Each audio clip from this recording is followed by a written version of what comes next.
नमस्कार दोस्तों, मैं निवेदिता आपका अपने चैनल शिखर कहानियों में स्वागत करती हूँ।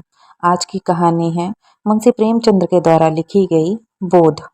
पंडित चंद्रशेखर ने अपर प्राइमरी में मुदर्सी तो कर ली थी, किंतु सदा पछताया करते थे कि कहाँ से इस जंजाल में आ फंसे। यदि किसी अन्य विभाग में नौकर होते तो अब तक हाथ में 4 पैसे होते, आराम से जीवन व्यतीत होता। यहाँ तो महीने भर प्रतीक्षा करने के पीछे कहीं 15 रुपए देखने को मिलते हैं, वह भी इधर आए उधर गायब। न खाने का सुख, पहनने का आराम, हमसे तो मजदूर ही भले हैं। पंडित जी के पड़ोस में 2 महाशय और रहते थे। एक ठाकुर अतिबल सिंह, वह थाने में हेड कांस्टेबल थे, और दूसरे मुंशी बैजनाथ, वह तहसील में सियाहे नवीस थे। इन दोनों आदमियों का वेतन पंडित से कुछ अधिक न था, तब भी उनकी चैन से गुजरती थी। संध्या को वह कचहरी से आते, बच्चों को पैसे और मिठाइयाँ देते। दोनों आदमियों के पास टहलुए थे और घर में कुर्सियां, मेजें, फर्श आदि सामग्रियां मौजूद थीं।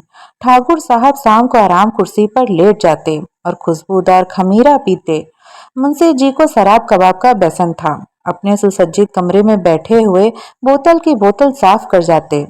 जब कुछ नशा होता तो हारमोनियम बजाते। सारे मोहल्ले में रोब दाब था। उन दोनों महाशयों को आता देखकर बनिए उठकर सलाम करते। उनके लिए बाजार में अलग भाव था। 4 पैसे शेर की चीज टके में लाते। लकड़ी ईंधन मुफ्त में मिलता।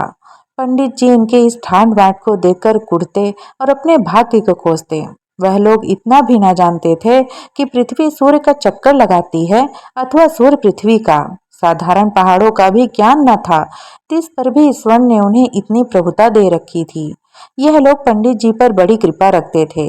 कभी सेर आधा सेर दूध भेज देते और कभी थोड़ी सी तरकारियां, किंतु इनके बदले में पंडित जी को ठाकुर साहब के 2 और मुंशी जी के 3 लड़कों की निगरानी करनी पड़ती। ठाकुर साहब कहते, पंडित जी, यह लड़के हर घड़ी खेला करते हैं, जरा इनकी खबर लेते रहिए। मुंशी जी कहते, यह लड़के आवारा हुए जाते हैं, जरा इनका ख्याल रखिए।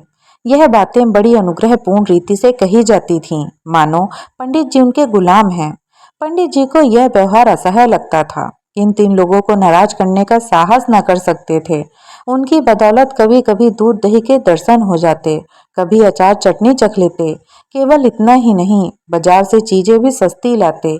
इसलिए बेचारे इस अनीति को विष के घूंट के समान पीते। इस दुर्वस्था से निकलने के लिए उन्होंने बड़े बड़े यत्न किए थे, प्रार्थना पत्र लिखे, अफसरों की खुशामदें की, पर आशा न पूरी हुई। अंत में हार कर बैठे रहे। हाँ, इतना ही था कि अपने काम में त्रुटि न होने देते। ठीक समय पर जाते, देर करके आते, मन लगा कर पढ़ाते। इससे उनके अफसर लोग खुश रहते। साल में कुछ इनाम देते और वेतन वृद्धि का जब कभी अवसर आता उनका विशेष ध्यान रखते। परंतु इस विभाग की वेतन वृद्धि उसर की खेती है, बड़े भाग्य से हाथ लगती है। बस्ती के लोग उनसे संतुष्ट थे। लड़कों की संख्या बढ़ गई थी और पाठशाला के लड़के तो उन पर जान देते थे। कोई इनके घर आकर पानी भर देता, कोई उनकी बकरी के लिए पत्ती तोड़ लाता। पंडित जी इसी को बहुत समझते थे। एक बार सावन के महीने में मुंशी बैजनाथ और ठाकुर अतिबल सिंह ने श्री अयोध्या जी की यात्रा की सलाह की। दूर की यात्रा थी, हफ्तों पहले से तैयारियां होने लगी। बरसात के दिन सपरिवार जाने में अड़चन थी, किंतु स्त्रियां किसी भांति न मानती थी। अंत में विवश होकर दोनों महाशय ने एक एक सप्ताह की छुट्टी ली और अयोध्या जी चले। पंडित जी को भी साथ चलने के लिए बाध्य किया। मेले ठेले में एक फालतू आदमी से बड़े काम निकलते हैं। पंडित जी असमंजस में पड़े, परंतु जब उन लोगों ने उनका बैठ देना स्वीकार किया तो इनकार न कर सके और अयोध्या जी की यात्रा का ऐसा सुअवसर पाकर न रुक सके। बिल्हौर के 1 बजे रात को गाड़ी छूटती थी। लोग खा पीकर स्टेशन पर आ बैठे। जिस समय गाड़ी आई, चारों ओर भगदड़ सी पड़ गई। हजारों यात्री जा रहे थे। उस उतावली में मुंशी जी पहले निकल गए। पंडित जी के और ठाकुर साहब साथ थे, एक कमरे में बैठे, इस आफत में कि कौन किसका रास्ता देखता है। गाड़ियों में जगह की बड़ी कमी थी, परंतु जिस कमरे में ठाकुर साहब थे उसमें केवल 4 मनुष्य थे। वह सब लेटे हुए थे। ठाकुर साहब चाहते थे कि वह उठ जाएं, तो जगह निकल आए। उन्होंने एक मनुष्य को डांट कर कहा, उठ बैठो जी, देखते नहीं हम लोग खड़े हैं।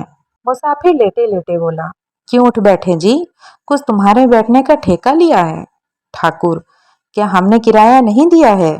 मुसाफिर, जिसे किराया दिया हो उसे जाकर जगह मांगो। ठाकुर, जरा होश की बात करो, इस डब्बे में 10 यात्रियों की आज्ञा है। मुसाफिर, यह थाना नहीं है, जरा जवान संभाल कर बात कीजिएगा। ठाकुर, तुम कौन हो जी? मुसाफिर, हम वही हैं जिस पर आपने खुफिया फरोसी का अपराध लगाया था, जिसके द्वार से आप नगद 25 रुपए लेकर टले थे।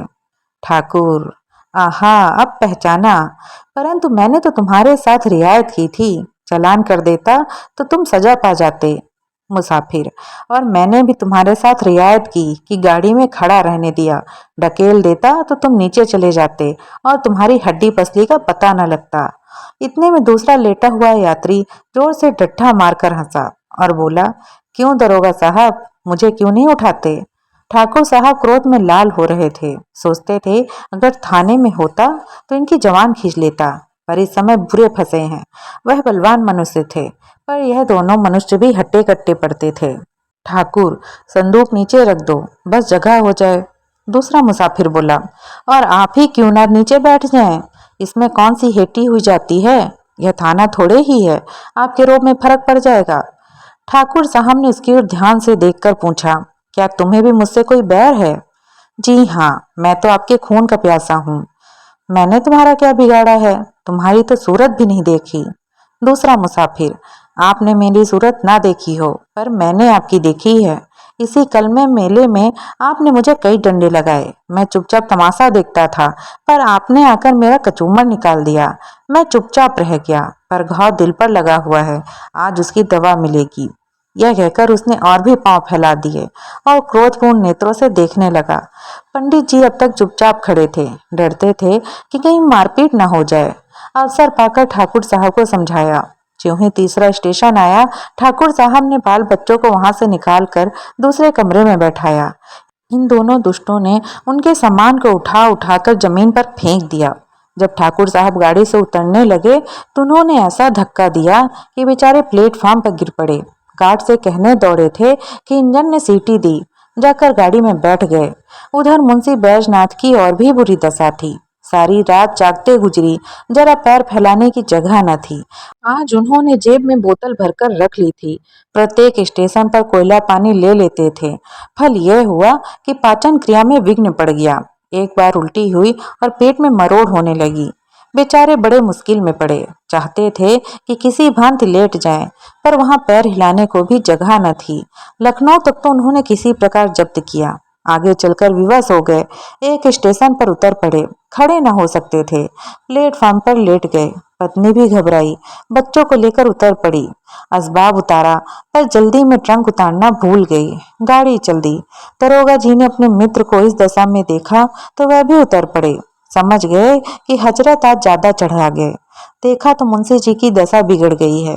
ज्वर, पेट में दर्द, नसों में तनाव, कै और दस्त, बड़ा खटका हुआ। स्टेशन मास्टर ने दशा देखी तो समझा हैजा हो गया है। हुक्म दिया कि रोगी को अभी बाहर ले जाओ। विवश होकर मुंशी जी को लोग एक पेड़ के नीचे उठा लाए। उनकी पत्नी रोने लगी। हकीम डॉक्टर की तलाश हुई। पता लगा कि डिस्ट्रिक्ट बोर्ड की तरफ से वहाँ एक छोटा सा अस्पताल है। लोगों की जान में जान आई। किसी से यह भी मालूम हुआ कि डॉक्टर साहब बिल्हौर के रहने वाले हैं। ढांढस बंधा, दरोगा जी अस्पताल दौड़े। डॉक्टर साहब से सारा समाचार कह सुनाया और कहा, आप चलकर जरा उन्हें देख तो लीजिए। डॉक्टर का नाम था चोखेलाल, कंपाउंडर थे। लोग आदर से डॉक्टर कहा करते थे। सब वृत्तांत सुनकर रुखाई से बोले, सवेरे के समय मुझे बाहर जाने की आज्ञा नहीं है। दरोगा, तो क्या मुंशी जी को यहीं लाएं? चोखेलाल, हाँ, आपका जी चाहे लाइए। दरोगे जी ने दौड़ धूप के एक डोली का प्रबंध किया। मुंशी जी को लाद कर अस्पताल लाए। जो ही बरामदे में पैर रखा, चोखेलाल ने डांट कर कहा, हैजे के रोगी को ऊपर लाने की आज्ञा नहीं है। बैजनाथ अचेत तो थे नहीं, आवाज सुनी और पहचान गए। धीरे से बोले, अरे यह तो बिल्लौर के ही हैं, भला सा नाम है, तहसील में आया जाया करते हैं। क्यों महाशय, मुझे पहचानते हैं? चोखेलाल, जी हाँ, खूब पहचानता हूँ। बैजनाथ, पहचान कर भी इतनी निठुरता, मेरी जान निकल रही है, जरा देखिए मुझे क्या हो गया है। चोखेलाल, हाँ, यह सब तो कर दूंगा, और मेरा काम ही क्या है, फीस? दरोगा जी, अस्पताल की कैसी फीस? चोखेलाल, वैसी ही जैसे मुंशी जी ने वसूल की थी। दरोगा, आप क्या कहते हैं, मेरी समझ में नहीं आता। चोखेलाल, मेरा घर बिल्लौर में है, वहां मेरी थोड़ी सी जमीन है। साल में 2 बार उसकी देखभाल के लिए जाना पड़ता है। जब तहसील में लगान दाखिल करने जाता हूँ तो मुंशी जी डांट कर अपना हक वसूल लेते हैं। ना दूं तो शाम तक खड़ा रहना पड़े, स्याहा ना हो। फिर जनाब, कभी गाड़ी नाव पर, कभी नाव गाड़ी पर। मेरी फीस 10 रुपए निकालिए। देखूं दवा दूं, नहीं तो आप अपनी राह लीजिए। दरोगा, 10 रुपए? चोखेलाल, जी हाँ, और यहाँ ठहरना चाहें तो 10 रुपए रोज। दरोगा जी विवश हो गए। बैजनाथ की स्त्री से 10 रुपए मांगे, तब उसे अपने बक्से की याद आई। छाती पीट ली। दरोगा जी के पास भी अधिक रुपए नहीं थे। किसी तरह 10 रुपए निकालकर चोखेलाल को दे दिए। उन्होंने दवा दी। दिन भर कुछ फायदा न हुआ। रात को दशा संभली। दूसरे दिन फिर दवा की आवश्यकता हुई। मुंशियाइन का एक गहना, जो 20 रुपए से कम का ना था, बाजार में बेचा गया। तब काम चला। चोखेलाल को दिल में खूब गालियां दी। श्री अयोध्या जी में पहुंचकर स्थान की खोज हुई। पंडों के घर जगह न थी। घर घर में आदमी भरे हुए थे। सारी बस्ती छान मारी, पर कहीं ठिकाना न मिला। अंत में यह निश्चय हुआ कि किसी पेड़ के नीचे डेरा जमाना चाहिए, किंतु जिस पेड़ के नीचे जाते थे वहीं यात्री पड़े मिलते। सिवाय खुले मैदान में रेत पर पड़े रहने के सिवाय कोई उपाय न था। एक स्वच्छ स्थान देकर बिस्तर बिछाए और लेटे। इतने में बादल घिराए, बूंदें गिरने लगी, बिजली चमकने लगी। गरज से कान के पर्दे फटे जाते थे। लड़के रोते थे। स्त्रियों के कलेजे कांप रहे थे। और यहाँ ठहरना दुस्साह था, पर जाएं कहाँ। अकस्मात एक मनुष्य नदी की तरफ से लालटेन लिए आता दिखाई दिया। वह निकट पहुंचा तो पंडित जी ने उसे देखा। आकृति कुछ पहचानी मालूम हुई, किंतु यह विचार न आया कि कहाँ देखा है। पास जाकर बोले, क्यों भाई साहब, क्या यात्रियों की रहने की जगह ना मिलेगी? वह मनुष्य रुक गया। पंडित जी की ओर ध्यान से देखकर बोला, आप पंडित चंद्रशेखर तो नहीं हैं? पंडित प्रसन्न होकर बोले, जी हाँ, आप मुझे कैसे जानते हैं? उस मनुष्य ने सादर पंडित जी के चरण छुए और बोला, मैं आपका पुराना शिष्य हूँ। मेरा नाम कृपा शंकर है। मेरे पिता कुछ दिन बिल्हौर में डाक मुंशी रहे थे। उन्हीं दिनों में आपकी सेवा में पढ़ता था। पंडित जी की स्मृति जागी। बोले, ओहो, तुम ही हो कृपा शंकर। तब तो तुम दुबले पतले लड़के थे, कोई 8-9 साल हुए होंगे। कृपा शंकर, जी हाँ, 9वां साल है। मैंने वहां से आकर इंट्रेंस पास किया। अब यहाँ म्यूनिसिपालिटी में नौकर हूँ। कहिए, आप तो अच्छी तरह रहें। सौभाग्य था कि आपके दर्शन हो गए। पंडित जी, मुझे भी तुमसे मिलकर बड़ा आनंद हुआ।